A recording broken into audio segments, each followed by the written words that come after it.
오늘 종료주일 하나님 말씀은 신약성경 누가복음 19장 28절에서 40절까지의 말씀입니다. 28절부터 말씀을 보겠습니다.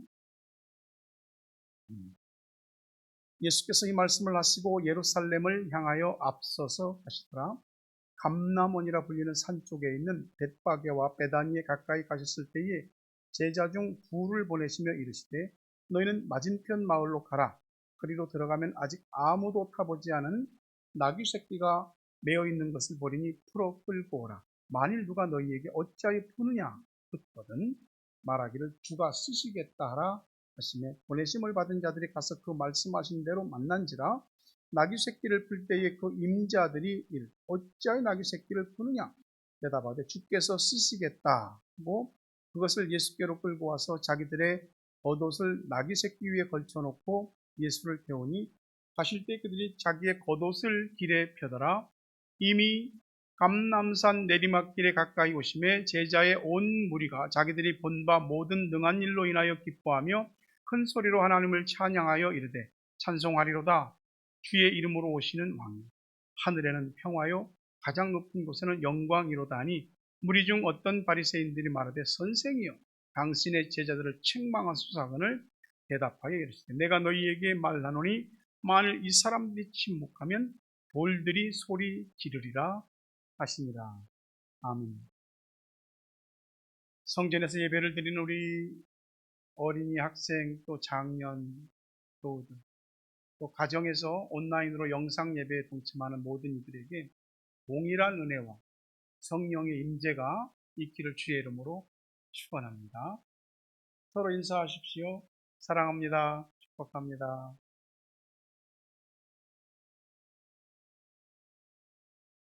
자, 오늘 우리의 은혜 받을 글귀를 읽어봅시다. 시작. 주님께서 필요하시답니다. 쓰시겠답니다. 아멘. 혹시 여러분들이 기억하실지 모르겠는데 장제성, 최희선 선교사 외과 의사입니다. 근데 이제 분당 서울대병원에서 근무하고 이 복강경 이쪽에 전문의예요. 근데 여기 왔었죠. 선교사로 가기 전에 외국에서 선교사로서 이제 외국 생활을 조금 하기 위해서 와서 한 1년 동안 머물면서 이 페이스 바이블 칼리지 학교를 공부했고 거기 기숙사에서 이제 온 가족이 있었어요.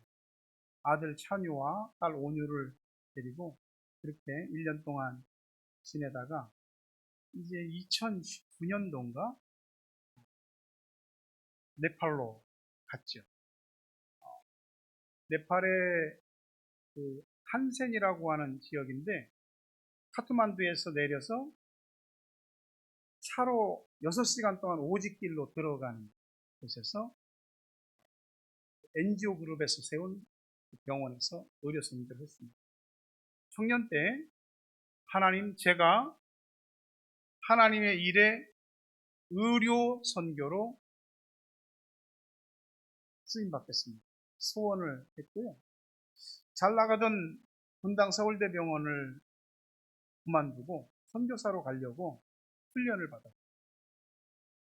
훈련 기간은 한 2년, 그리고 네팔의 탄센에 들어가서 3년 동안 의료 선교 사역을 했어요. 그와 이제 교통을 쭉 하고 있었는데 모든 게 열악하지요.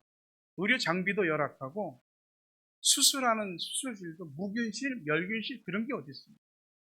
그냥 열악한 환경 속에서 집도를 하고 이제 그렇게. 그리고 무엇보다도 애들이 힘들었어요. 모든 선교사님들의 그 문제가 미션 퀴즈입니다. 선교사로서의 사명은 내가 감당하는데 자식들은 부모를 따라와서 함께 하는 거예요. 학교도 없어요. 학교도 없고 거기 와 있는 외국의 의사들과 함께 거기 애들하고 같이 1명, 2명, 3명 이게 전 학생이에요. 그렇게 공부를 하고 그랬죠. 그분이 그렇게 네팔에서의 선교 사역을 잘 마치고 지난 3월에 한국으로 귀국했다고 이제 얘기를 들었어요. 그래서 그분이 샘물교회에서 파송된, 한국에 있는 샘물교회에서 파송된 선교사예요. 그래서 샘물교회에서 준비한 용인 선교사 안식관에서 지금 머물고 계십니다. 주님께서 쓰시겠다고 할 때에 자신의 잘 나가던 자리를 내려놓고 가서 쓰임을 받고 돌아왔죠. 저도 사람 많이 봤는데 괜찮은 사람입니다. 얼마큼 괜찮으냐면 참 정직하고 참 진실하고 사람이 겸손해요. 의사로서의 그 어떤 자기 이거를 크라우드를 높게 잡고 이렇게 하는 것이 전혀. 제가 여기 타우랑가에서 나하고 또 우리 타우랑가 샘물교가 함께 했으면 좋겠다고 그런 말도 했는데 답은 않더라고요. 주님 일이라고 하는 것은 주님께서 세상을 창조하신 이후로부터 세상이 끝나는 날까지 주님 일은 있습니다. 주님께서 그 모든 일들에 있어서 항상 우리에게 뭐라고 말하냐면 The Lord needs it. 주께서 그것이 필요하시답니다. 필요하시답니다. 쓰시겠답니다라고 얘기하는 거죠. 주께서 주님이 뭐 쓰시 잡수시려고 쓰시라고 하겠어요? 쓰시겠다. 쓰시겠다. 내가 가진 어떤 것을 필요로 하시고 쓰시겠다라고 하십니다. 세상 모든 건 다 쓸 모양새가 있어요. 그런데 그것이 제때에 쓰임을 받지 못하면 아무리 대단한 것도 사실은 아무것도 아닌 것이. 하지만 겉으로 볼 때에 이거 뭐 너무나 우습게 보이고 별 볼 일 없어 보이는 것도 주님 일에 쓰임 받게 되면은 그게 하나님의 일을 이루는 귀한 가치를 갖는 것이 됩니다. 예수님께서 그 사람들이 헌금하는 것을 지켜봤습니다. 성전 앞에 이렇게 헌금대가 있거든요. 구약 유대인들의 성전에 보면 그 사람들이 다 헌금을 내는데 어떤 남루한 옷을 입고 꼬재재하게 생긴 여자분이 헌금을 내는데 동전 랩돈이라고 하는 동전 단위에 2랩돈을 넣었습니다.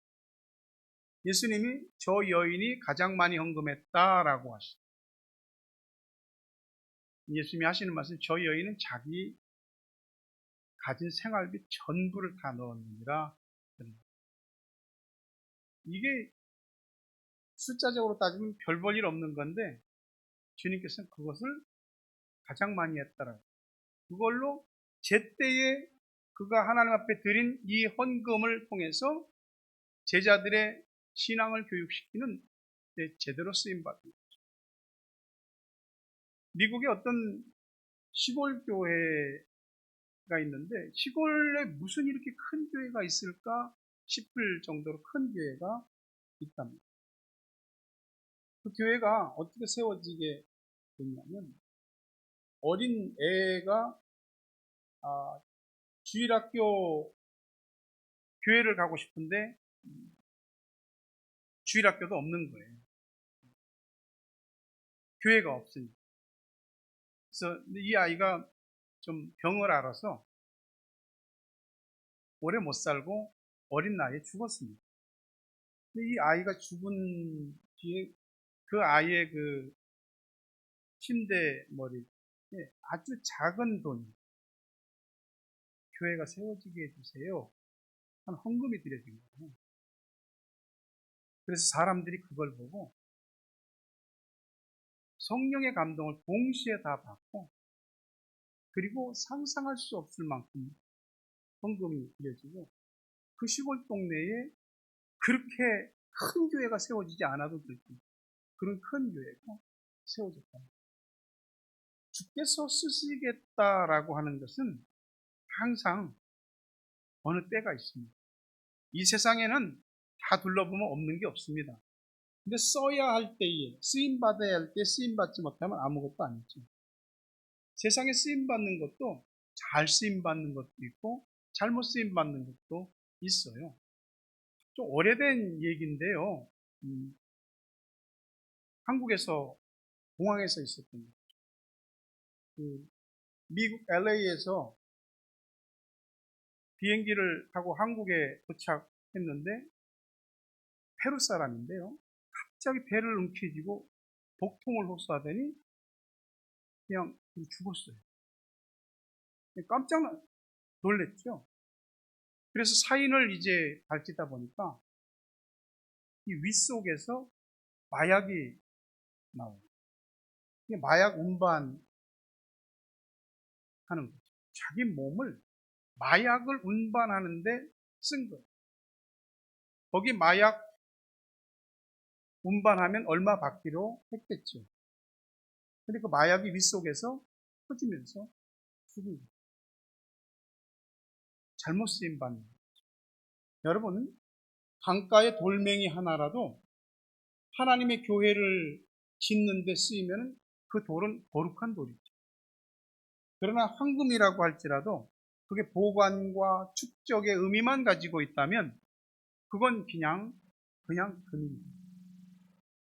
예수님이 십자가를 지시기 위해서 예루살렘 성에 들어오셨어요. 하나님의 구원 역사, 십자가 역사가 최종적으로 이루어지는 한 주간이죠. 주님은 이 일을 위해서 뭔가를 준비하셨고 지시하십니다. 그리고 이 일이 이루어지는 데는 놀라운 순종과 헌신들이 따랐습니다.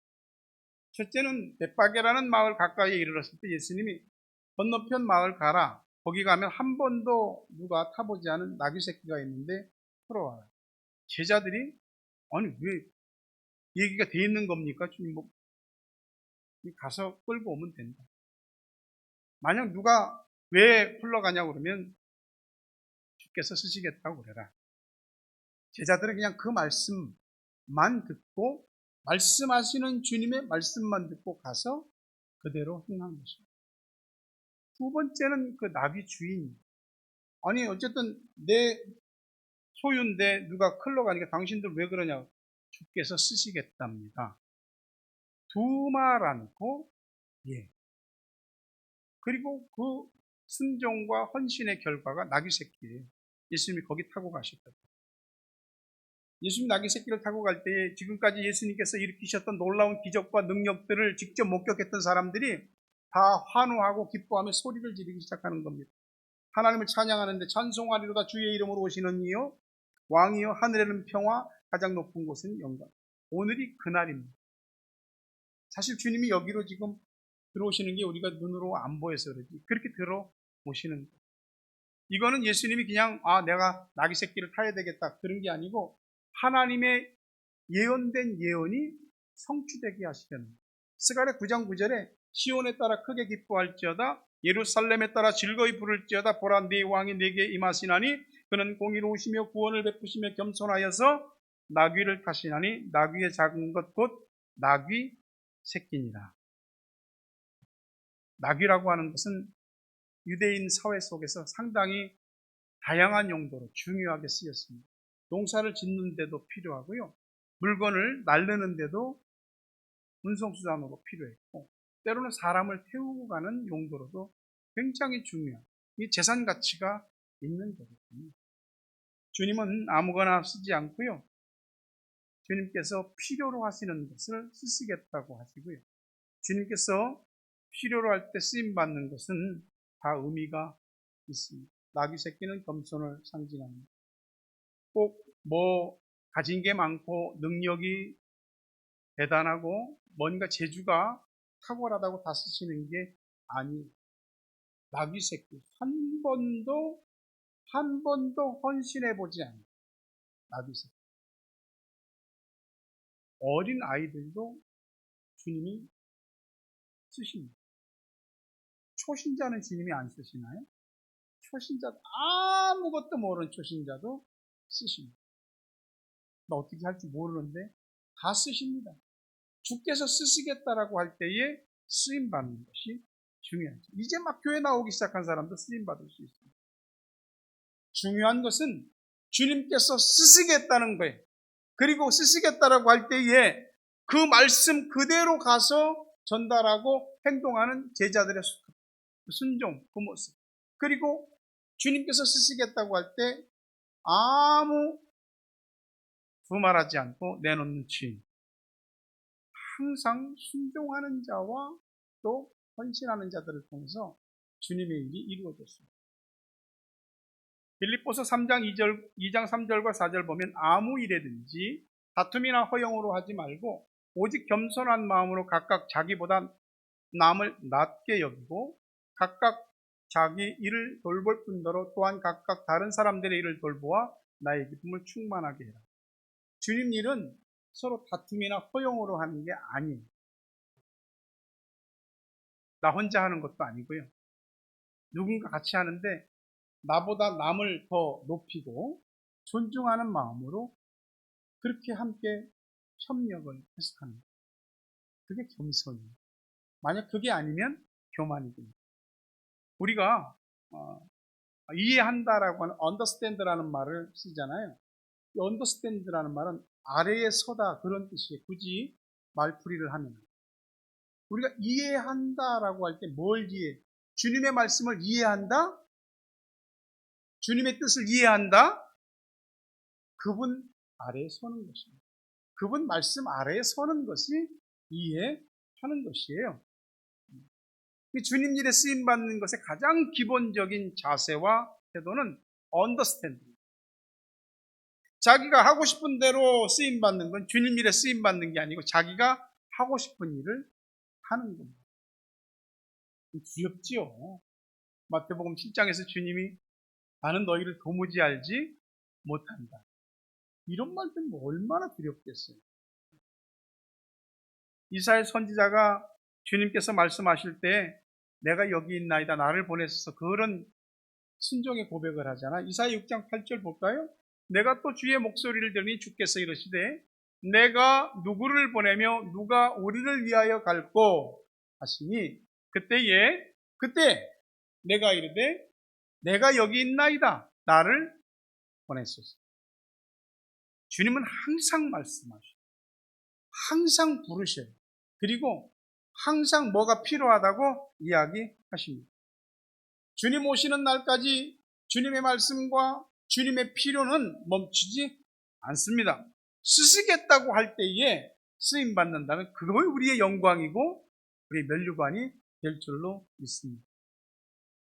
많은 경우에 여러분이 누군가에게 섬김을 받을 때 그 사람이 자기 하고 싶은 거 다 하고 짜투리 쬐끔 남은 거 그걸로 이거 이렇게 하면은 사실 마음 안 좋거든요. 주님께 그렇게 할 수는 없는 거잖아요. 우리가 내 쓸 것 다 쓰고 자투리 남은 것 가지고 쓰임 받지 말고 온전한 것을 가지고 조금 가진 게 너무 없어도 또 힘이 너무 부족하고 능력이 약해도 그 부족하고 약한 그거 그대로 주님 앞에 다 쓰임을 받는 그것이 온전한 것입니다. 주님이 언제 양이나 크기를 따집니까?